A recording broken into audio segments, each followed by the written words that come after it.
Oke, Assalamualaikum warahmatullahi wabarakatuh.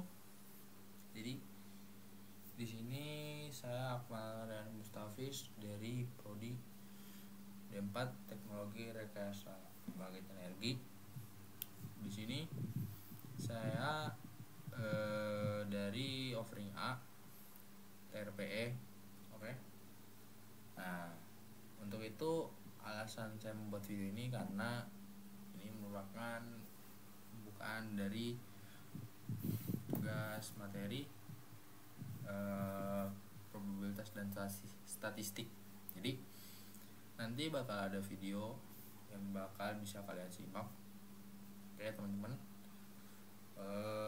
sebelum itu saya minta tolong untuk disimak video dengan baik-baik, bisa di komen, bisa di like atau di share juga ya.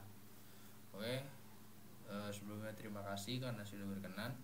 Oke, wassalamualaikum warahmatullahi wabarakatuh.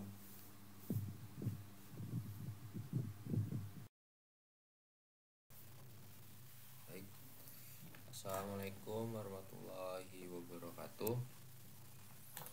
Jadi kembali lagi bersama saya Akmal Mustafiz dari Prodi D4 Teknologi Rekayasa Pembangkit Energi angkatan 2024 Universitas Negeri Malang. Sini saya Akmal ingin menjelaskan materi pembahasan mengenai analisis korelasi statistik. Nah, analisis korelasi statistik ini adalah mata kuliah dari probabilitas dan statistik, yang dimana mata kuliah ini diampu oleh dosen saya, itu Bapak Ringgi Prasetyo. Nah, untuk penjelasan dari analisis korelasi statistik ini ada di slide sebelah. Kita langsung mulai ke pembahasannya aja. Nah, apa itu analisis korelasi statistik? Jadi, analisis korelasi adalah metode statistik yang digunakan untuk mengukur dan menggambarkan kekuatan serta arah hubungan linear antara dua variabel. Jadi, digunakan untuk mengukur dan menggambarkan hubungan kekuatan arah antara dua variabel. Korelasi hanya menunjukkan hubungannya aja, bukan sebab akibat. Itu ya, mungkin bisa dipahamin lagi. Tujuan analisis korelasi statistik. Apa sih tujuan dari analisis korelasi statistik ini? Yang pertama, mengidentifikasi apakah dua variabel memiliki hubungan. Nah, itu yang pertama. Yang kedua itu menentukan kekuatan hubungan, entah itu kuat, sedang, ataupun lemah. Nah, yang ketiga itu mengidentifikasi arah hubungan, baik itu positif, negatif, ataupun tidak ada hubungannya. Mungkin itu adalah tujuan dari analisis korelasi statistik yang bisa kita tahu. Selanjutnya ada jenis-jenis korelasi. Nah, apa aja sih jenis-jenisnya? Yang pertama, korelasi positif, yaitu ketika nilai satu variabel meningkat, nilai variabel lainnya juga meningkat. Contohnya, semakin banyak waktu belajar, semakin tinggi nilai ujian. Itu kan berarti kita belajar banyak, nilai kita juga meningkat. Nah, misal yang negatif, semakin banyak waktu bermain game, semakin rendah nilai ujian. Jadi kayak misal kalau kita main game, kita nggak belajar, terjadi apa? Nilai ujian kita turun. Misal kita waktu belajar banyak, nah nilai ujian kita tinggi. Nah, ketika ini ada yang ketiga, apa itu? Tidak ada korelasi. Ketika perubahan pada suatu variabel tidak berkaitan dengan perubahan pada variabel lain. Nah, contohnya tinggi badan seseorang tidak berkorelasi dengan warna favoritnya. Ibarat gak ada hubungannya lah, mau tinggi badan nomor berapa, mau misal berat badan kamu berapa, cuma warna favorit kamu ya gak ada hubungannya sama itu. Oke?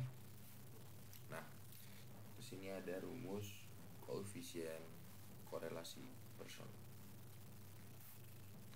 Jadi itu rumusnya adalah R bisa dilihat omega xi min x dalam kurung yi min y dalam kurung. Nah, per akar omega xi min x pangkat 2 dikali omega yi min y pangkat 2. Nah, untuk xi itu apa? Xi itu adalah nilai data untuk variabel x. Y apa? Nilai data untuk variabel y. X itu apa?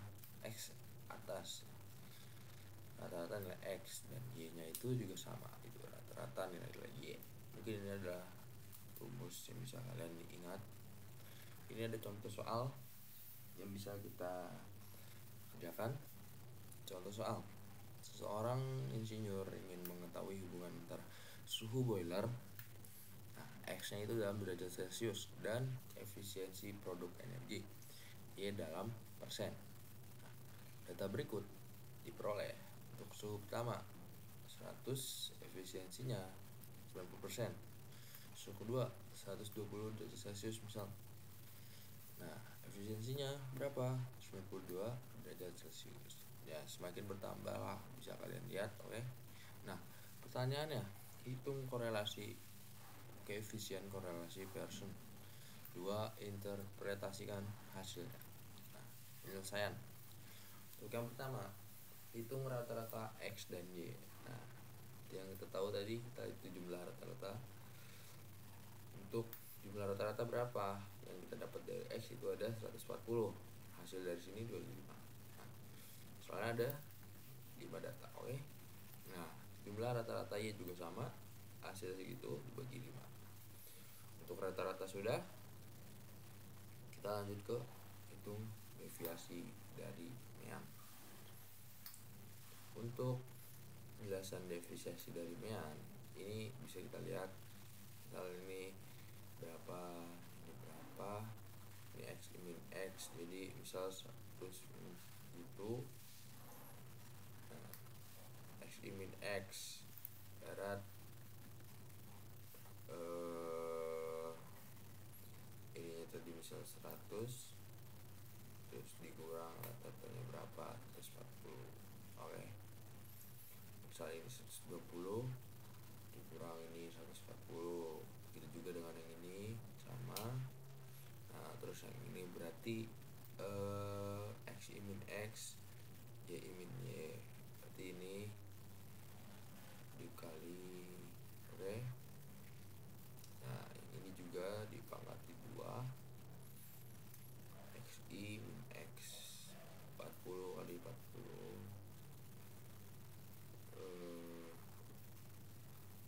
gitu misalnya, oke. Terus ada y min y juga begitu. Nah, bisa dilihat. Nah, selanjutnya ada itu hitung komponen total. Nah, untuk hitung komponen total gimana? Nah, sesuai dengan yang ini, jadi x min x y min y dengan 168 tambah 44 tambah 036 tambah 152 sama dengan 400.